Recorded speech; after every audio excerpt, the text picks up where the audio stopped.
Hoje a gente vai falar sobre um tema que eu tô muito feliz de poder levar até todos vocês. Quero aprender também, porque a gente precisa entender quais são os sintomas para agir o quanto antes. O nosso papo hoje é sobre AVC, acidente vascular cerebral, popularmente conhecido como derrame, né?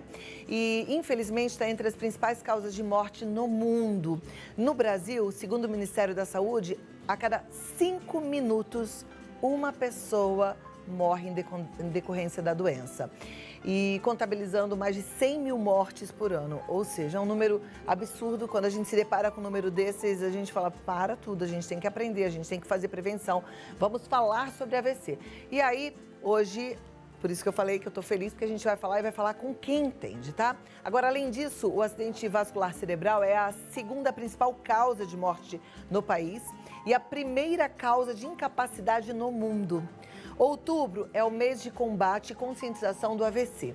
E nossa convidada é neurologista, mestre em gestão de saúde coletiva do Hospital Sírio-Libanês, doutora Ana Paula Pena Diniz. Seja muito bem-vinda, querida, muito bom te receber. Olá. Você já conhece o caminho? Pois é, dá licença. Olá, tudo bem, pessoal? Que bom poder falar sobre AVC, né? Porque eu até perguntei antes, assim, quanto antes agir, melhor é.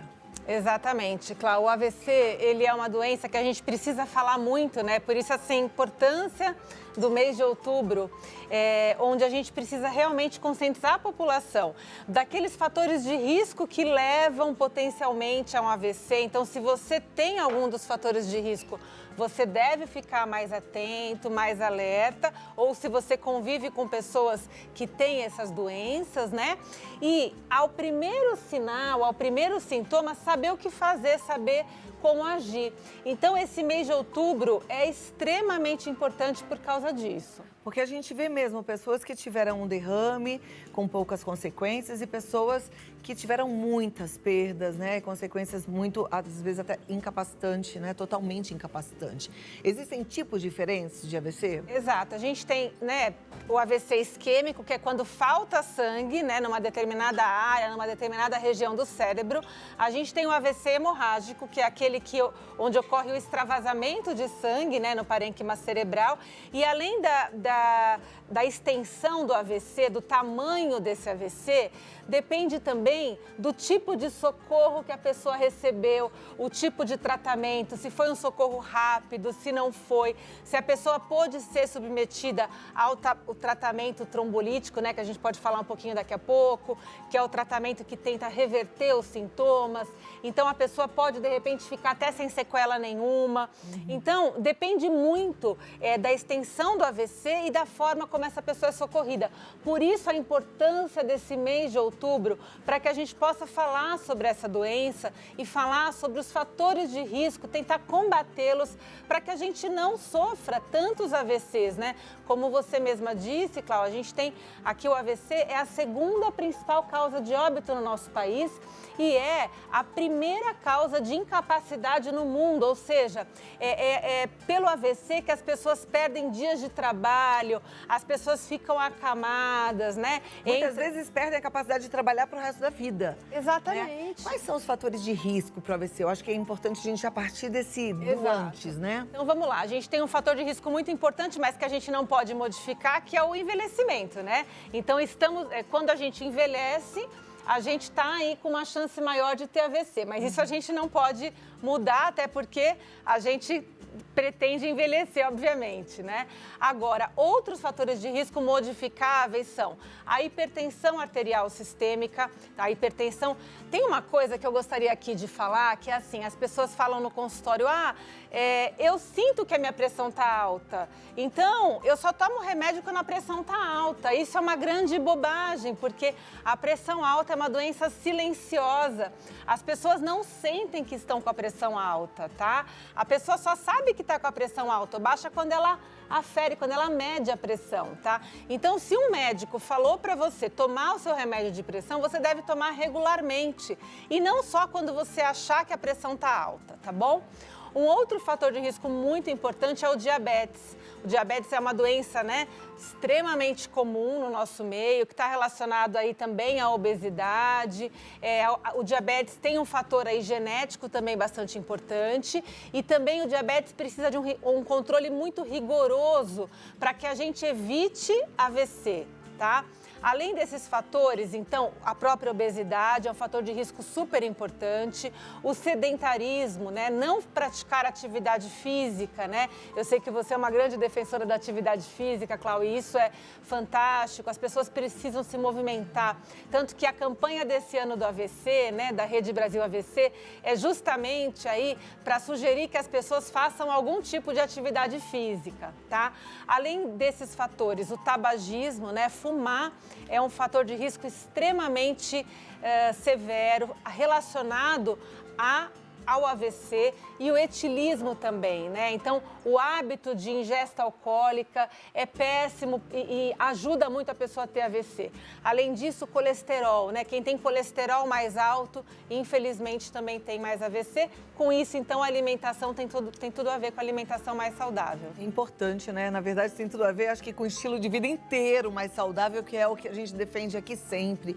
Tá na hora de acordar para tudo isso, se você não acordou ainda.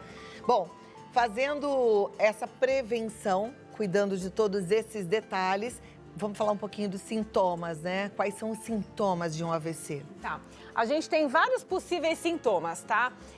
Então, o paciente pode sentir, de repente, metade do rosto, metade do corpo formigando, ou perder a sensibilidade, ou ele sente uma fraqueza de um lado do corpo, a boca torta. Ele pode sentir alteração visual, ele pode ter dificuldade de coordenação, tontura, enfim, dificuldade para falar, dificuldade para encontrar palavras ou para articular algumas palavras. A gente utiliza na avaliação pré-hospitalar do AVC, né, uma escala que chama escala de Cincinnati, que é uma escala que as pessoas podem usar em casa para ter ideia se está tendo AVC ou não. Essa escala, ela é composta de 3 sinais. O primeiro sinal é o sinal da boca torta. Então, a pessoa dá um sorriso e observa a boca mais torta, o desvio de rima, né? A boca vai para um lado. Esse é o primeiro sinal. O segundo sinal, a pessoa tenta elevar os braços e aí a gente observa uma queda de um dos braços. O terceiro sinal, a pessoa tenta falar uma palavra e ela tem uma dificuldade para articular essa palavra, tá? Se eu tiver um dos 3 sinais alterados, eu tenho uma chance de 72% de estar diante de um AVC. Se eu tiver 2 desses 3 sinais alterados, 85% de chance. E pode acontecer do nada, assim. Eu posso estar, por exemplo, conversando com uma pessoa e eu percebo que está puxando a boca e eu falo, opa, aí tem que fazer esse teste para ver se tem outros sinais. Exatamente. Não tem dor de cabeça, não tem dor no corpo, nada? Então, o AVC é justamente isso. Esses sintomas que a gente está falando aqui é de instalação súbita, de início súbito. Então, é de uma hora para outra que a pessoa começa a ter esses sintomas, tá? Agora, se o AVC for hemorrágico, aí sim ele pode ter dor de cabeça associado. Mas a dor de cabeça não é um fator que realmente vai ter que estar associado. Então, é difícil mesmo da gente perceber, né? Tem que estar muito atento. Uma pessoa que não tem nada daquilo que a gente falou antes, colesterol alto, não fuma, não tem diabetes, não está obeso, pode ter um AVC também? Pode ter sim, inclusive, né, como eu falei lá no comecinho, o envelhecimento é um fator de risco, mas os AVCs, eles podem acometer pessoas jovens, Clau. Pessoas com menos de 45 anos, às vezes sem nenhum fator de risco, pode ter um AVC. Tá? Então, a gente tem até AVC em jovem. Então, mesmo quem não tem nenhum fator de risco aparente, está sujeito e pode ter um AVC. E aí, nesse caso, é muito importante o diagnóstico precoce. E aí, nesse caso, é mais comum o AVC hemorrágico? O isquêmico. O isquêmico. O AVC isquêmico é mais comum do que o hemorrágico. Vamos lembrar, então. Boca puxando para um lado, a boquinha fraqueza. Puxando para um lado, o braço que cai e a dificuldade para falar. Me dá 2 minutos e eu volto aqui para a gente continuar aprendendo sobre AVC, tá bom? Vamos lá, gente. Que assunto interessante, né? Porque se a gente não sabe nada disso, imagina, como é que a gente socorre alguém ou como é que a gente pede socorro? É bom a gente ficar atento, não ser negligente, nem com a gente, nem com ninguém aqui. Com a doutora Ana Paula Pena, aprendendo um pouco mais sobre AVC. Esse é o mês do AVC, a gente tem uma campanha interessante esse mês, né? É o mês da conscientização, né, Cláudia? É o mês da conscientização sobre o AVC, para que as pessoas parem, então, para pensar no impacto que essa doença tem, né, na alta mortalidade, na alta incapacidade. Então, muitas pessoas que têm AVC, né, ficam sequeladas, ficam de cadeira de roda, ficam acamadas, param de trabalhar, perdem aí dias, né, produtivos. Então, é justamente para essa conscientização. Tanto para prevenir, prevenindo, cuidando dos fatores de risco, quanto assim, se acontecer, o que eu devo fazer, né? Quais são os primeiros passos? A campanha, ela visa isso realmente. Então, vamos lá. Se acontecer, o que fazer? Tá, então se eu tiver algum daqueles sinais que eu disse, né? Então vamos recapitular que é muito importante. A boca torta, o braço caindo ou dificuldade para falar, tá? Ou qualquer outro sintoma que você acha que pode ser um AVC, você deve imediatamente ligar para o SAMU 192. A boca torta, eu penso que é um sintoma que chama a atenção. É uma boca torta mesmo, que fica assim, ou é leve? Geralmente é uma boca torta mais leve, tá? Aquela boca torta bem torta é da paralisia facial periférica, que não é o AVC. Mas isso, como é um diagnóstico diferencial muito sutil, a gente costuma falar de forma grosseira, assim, qualquer boca torta você liga, tá? Mas para o médico, a gente sabe que a boca muito torta geralmente é paralisia facial, tá bom? Então, o que acontece? Ligou o SAMU 192, imediatamente o SAMU vai te socorrer e vai te levar para o serviço de urgência ou emergência mais próximo ali da tua referência, da sua região. Agora, se de repente você mora muito perto de um pronto-socorro, de um pronto-atendimento, você tem uma facilidade de locomoção de carro para ir numa UPA, para ir num pronto-socorro, você pode procurar ajuda sozinho, tá? Mas preferencialmente ligar para o SAMU 192. O SAMU está preparado para agir nos casos de possível AVC, né? Existe aí um protocolo AVC que é aplicado no Brasil todo e o paciente, então, ele vai ser direcionado para o serviço, para o centro de AVC mais próximo da residência do paciente. E aí, na hora, já agem. Não adianta a gente querer fazer nada em casa. Nada em casa. Esse socorro, pessoal, tem que ser imediato. Então, nada daquela coisa de, eu vou ver se melhora, vai ver que é um mal-estar, porque eu comi muito sal, ontem exagerei no churrasco, foi a cerveja. Não tem tolerância. Não tem 2 minutos de tolerância. Para o AVC, 1 minuto faz diferença. Essa é assim, a mensagem que eu quero deixar aqui para vocês, tá? Tem uma máxima que a gente usa na neurologia que é tempo é cérebro, né? Time is brain, quer dizer, 1 minuto faz diferença. Então, se eu tiver qualquer sintoma, corre ligar para o SAMU ou para o pronto-socorro. Por quê? Porque existe um tratamento que, se você for candidato a esse tratamento, que é o trombolítico, ele pode reverter os seus sintomas, desde que ele seja feito o quanto antes possível, tá?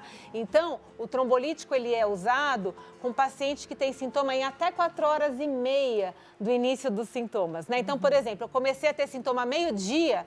Se eu chegar no serviço de emergência rápido, fizer exames, tomografia, ser examinado por um médico, se eu tiver um neurologista lá ou telemedicina, enfim, e de repente até 3, 4 horas da tarde eu conseguir receber esse trombolítico, o meu sintoma ele pode ser completamente revertido. Olha que maravilha. E as pessoas não sabem disso, então ficam lá em casa, eu vou dormir, descansar, vou tirar um cochilo, quem sabe depois melhora. Não façam isso, por favor. Ok. Tem outras formas de tratar?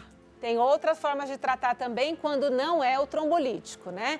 Tem o antiagregante plaquetário, que é o AS. Se for hemorrágico, pode até ser que você seja submetido a uma cirurgia, a uma neurocirurgia. Tem o anticoagulante, tem outras formas de tratar. Mas todas precisam de uma intervenção imediata. Por isso que 1 minuto é crucial no socorro ao AVC. Eu vou fazer o seguinte, eu vou pedir para a turma mandar pergunta, porque eu acho que assim a gente ajuda quem está em casa. Perfeito. Se você ainda não tem o nosso WhatsApp, é o 11 9 11-950-45-1840. Manda as perguntas. Então, eu vou te pedir 2 minutos pra gente organizar as perguntas e eu volto aqui. Perfeito. Combinado? Combinado. Mas manda mesmo. O que você quer saber sobre o AVC? 11-950-45-1840, tá? Vamos lá. De volta com a doutora Ana Paula Pena. Já temos perguntas, a produção já organizou. Já vai aparecer tudo aqui na tela. Vamos para a primeira delas? Vamos. Então, vamos lá. Primeira pergunta na tela para a gente continuar entendendo sobre AVC. Gostaria de saber se mesmo a pessoa tomando remédio de pressão arterial pode ter um AVC. Excelente pergunta. As pessoas geralmente só tomam remédio e ficam lá anos e anos e anos tomando remédio sem fazer controle, sem voltar no médico, sem fazer exames. Então, às vezes, a gente não sabe se aquele remedinho está controlando efetivamente a pressão, se só aquele remédio basta, se não precisa de outras estratégias. Então, não, a pessoa não é porque está tomando remédio para pressão que está livre de AVC. Primeiro que tem todos aqueles outros fatores que eu falei de risco, né? E segundo que quem tem pressão alta precisa de um acompanhamento da equipe de saúde, né? Do médico, do enfermeiro. Então, não basta só tomar remédio, tá? Sem fazer o acompanhamento de saúde direitinho. Ok, eu vou fazer uma pergunta minha. Alguém pode ter um AVC dormindo? Pode, Cláudia, isso é super comum. É super comum um AVC dormindo, a pessoa acorda com os déficits e tal, né? Então, a pessoa vai dormir bem e ela acorda e o AVC aconteceu lá durante o sono. Isso é bastante comum. Aí não vai dar para socorrer, porque a pessoa não vai sentir, né? Aí, infelizmente, aquela questão que eu falei do trombolítico, mas mesmo assim, acordou, corre para o serviço de urgência. Perfeito. Próxima pergunta, vamos lá para a tela. Dor de cabeça no pescoço e pressão baixa, juntos pode ser um AVC? Pressão alta, né? Ah, ela botou pressão alta. Pressão alta. Tá, dor de cabeça no pescoço e pressão alta. Sim, na verdade, se eu tiver dor de cabeça com pressão alta, pode ser só uma emergência hipertensiva, pode ser um pico de pressão que causou aí uma dor de cabeça, ou até uma enxaqueca, né, que a gente falou bastante outro dia. A dor de cabeça aumenta a pressão também, tá? Até pode ter um AVC aí hemorrágico acontecendo, mas o mais provável é que seja uma emergência hipertensiva ou uma crise de enxaqueca, tá? O AVC, para ele acontecer, ele precisa daqueles déficits que a gente falou no início. Então, uma boca torta, uma fraqueza de um lado, um formigamento, uma dificuldade para falar, uma incoordenação. Só esses sintomas, pouco provável que seja AVC. Ok. Próxima pergunta. Vamos lá. É normal sentir cansaço após um AVC?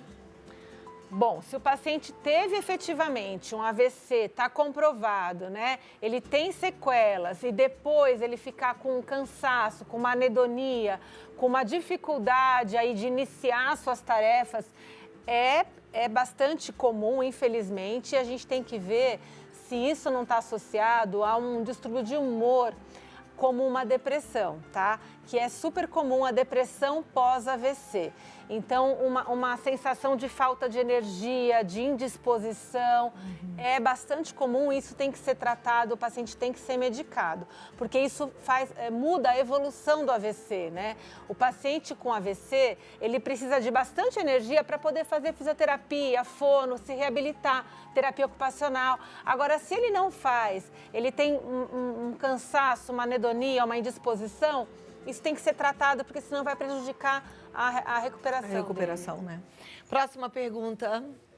Meu pai e minha mãe tiveram AVC. Tem possibilidade de eu ter também? Ótimo. Tem um fator de hereditariedade genético? O AVC propriamente dito não tem característica genética, tá? O que tem são os fatores de risco que levaram ao AVC, né? E esses sim, por exemplo, se o pai e a mãe tiveram AVC, provavelmente eles têm pressão alta, diabetes ou eles são obesos, tá? Esses fatores sim são genéticos. A hipertensão é genético, o diabetes é genético, a obesidade é genética, tá? E então, é o que vai dar predisposição para o AVC, né? Exatamente. Então, não é o AVC propriamente dito, mas esses fatores de risco. Tem que ficar de olho, né? Próxima pergunta. Tenho apneia do sono, meus pais tiveram AVC. Isso pode ter alguma relação? Então, como eu acabei de dizer, os pais que têm AVC não têm relação. Agora, a apneia do sono, sim, tem estudos que mostram que a pessoa que tem distúrbios do sono, que não dorme bem, que tem apneia do sono, tem um risco aumentado de doenças cardiovasculares, como infarto e AVC. Tá? Infelizmente, então, se você tem apneia do sono, você deve buscar o seu tratamento para poder se livrar dessa doença. Tratar, né? Na verdade, é importante descobrir se tem, né? Outro dia mesmo eu postei, fiz história, quem me acompanha no Instagram sabe, eu fui fazer a polissonografia, o teste de latências, para descobrir se eu tenho apneia ou não. Eu tenho muito pouquinho, não preciso de tratamento, mas meu marido, por exemplo, estava com muito. E não dá para saber, gente. Também, assim, a não ser que, sei lá, fique olhando, fique alguém acordado vigiando, né? Mas é importante fazer esse exame. Próxima pergunta. Sou nova, tenho 35 anos e minha avó já teve 2 AVCs. Eu tenho possibilidade de ter ainda nova ou só quando for mais velha? Então, as pessoas mais jovens, os AVCs causados por pessoas mais jovens, eles são por outras causas, geralmente trombofilias, né? Outras questões, tá? Agora, como eu acabei de dizer, o fator genético, ele é importante para os fatores de risco. Hipertensão, diabetes, obesidade. Então, você deve ficar de olho, conforme for envelhecendo, né? Naquelas doenças crônicas da sua família, né? Se é diabetes, se é obesidade, se é hipertensão. E aí, sim, cuidar desses fatores de risco. Perfeito. Eu adoraria ficar conversando horas, né? Mas o nosso tempo, sempre que o assunto é bom, ele acaba rápido. Mas a doutora Ana Paula Pena está à disposição através da telemedicina, não é? Com certeza. Outro dia eu estou super feliz que eu recebi mensagens de telespectadoras que estão indo ao seu consultório felizes da vida. Então, se você quiser marcar até uma consulta, é possível. E a gente vai trazê-la outras vezes aqui, porque a gente aprende muito com ela. Aliás, a neurologia atualmente está sendo falada demais, né? Muito. Até por conta dos sintomas pós-Covid, que tem uma relação grande. Com certeza, com certeza. Aumentar, né, o número de AVC aumentou, né, no Covid, dor de cabeça pós-Covid, declínio cognitivo pós-Covid, com certeza. Tá vendo por que eu engasgo as palavras?